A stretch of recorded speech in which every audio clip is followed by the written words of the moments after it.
Hi mga langga, nandito na naman tayo sa ibabaw ng ulap. Hindi na naman tayo makita ng ating kasalubong. Magluto na rin po tayo ng sabaw, perfect para sa panahon na to. Pagbukas ko nga ng bintana kaninang umaga, ganito na agad ang bumungad sa amin. Walang excuse mga langga, talagang maputi ang buong kapaligiran. Kaya naman tara, samahan nyo akong magluto ng pork sinigang na maraming gulay. Pagpasensyahan nyo na at medyo madilim kasi ilaw yung gamit natin mga langga at madilim po sa labas. Gumamit lang po ako ng flash ng cellphone para kahit papano ay may kaunting liwanag. Una, magisa lang muna tayo ng bawang at kamatis. Kapag medyo luto na, pwede na nating ilunod tong karne. Paghaluin lang ng bahagya and then takpan lang natin yan. And kapag medyo nag-brownish na, ay takpan na muna natin yan. And maglagay tayo ng patis. Kapag wala namang patis, pwede na itong soy sauce mga langga or tuyo. Paghaluin ulit at saka tayo maglagay ng tubig. Since sabaw to mga langga, magdagdag lang ako ng maraming tubig mamaya. Naglagay na rin po pala ako ng isang pork nor cubes. Tapos, ito maglagay na rin tayo ng sinigang mix. Kapag kumulo na nga po yung tubig na nailagay natin, ito, ilagay na natin yung mga gulay. Meron nga po tayo dyan sitaw, okra at talong. Nagdagdag na rin po pala ako ng tubig dito at mas masarap talaga kung sobrang daming sabaw. Isinunod ko na din yung labanos at saka yung siling haba. At ito na nga po,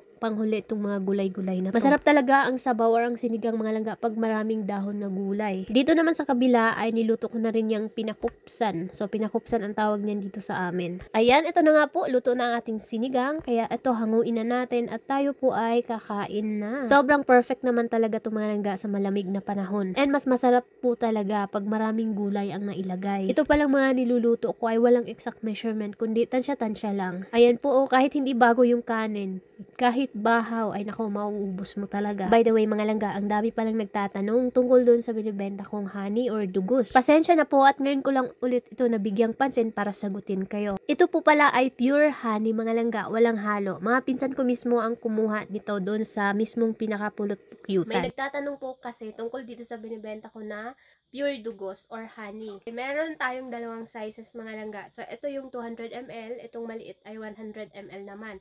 So, itong 200 ml, binibenta ko po ito ng 280 pesos. Ayan, may kasama na po itong napaka-cute na dipper mga langga. Itong maliit naman, meron din po siyang kasamang dipper at ito po ay 100 ml. Ang benta ko naman dito ay 200 pesos. Mga gustong mag-order, ito na lang po yung stocks ko mga langga. Wala nang iba. Sa mga gustong mag-order, mag-comment na lang po kayo dyan sa baba at dyan ko na lang din po kayo re-replyan. So, ayun, kung willing naman kayo magbayad ng shipping, ay ipapadala naman po natin yan.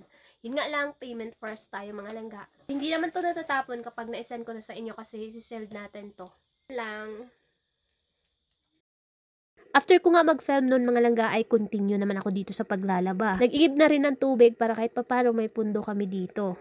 Ang hirap din kasi kung minsan bigla kaming mawala ng tagas. Pinaliguan ko na rin po sila si Charlotte at ako po ay naglalaba na rin. Yung mga puti pala mga langga ay hindi ko yan nilalaban kaagad kundi binababad ko muna yan ng 24 hours para kinabukasan hindi na ako mahirapang magkusot pa. By the way mga langga, yan lang ang ganap namin sa araw na to. Babala na ang susunod na video ay hindi para sa lahat. Kung hindi ka naglalaro, hanggang dito ka na lang muna. Thank you for watching! I-share ko pala sa inyo ang bagong laro ngayon. Ito po ang Super Ace game. Paalala lang po na ito ay libangan lamang. Bawal seryosohin at para lang sa may mga extra income. Bawal sa bata at ito po ay pangpalipas oras lamang. Mag-buy bonus tayo mga langga at mag-bet lang ako ng 200. Tingnan natin kung mananalo tayo. Mamili po pala ako ng mga masiswerteng mag-share sa video na to. Try nyo rin, baka kayo na ang susunod na swertehin.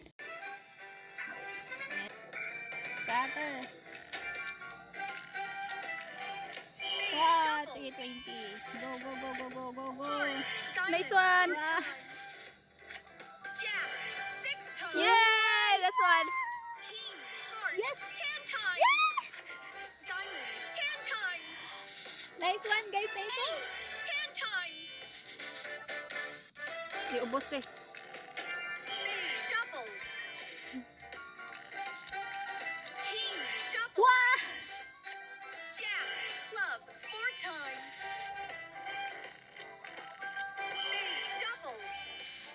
Wow!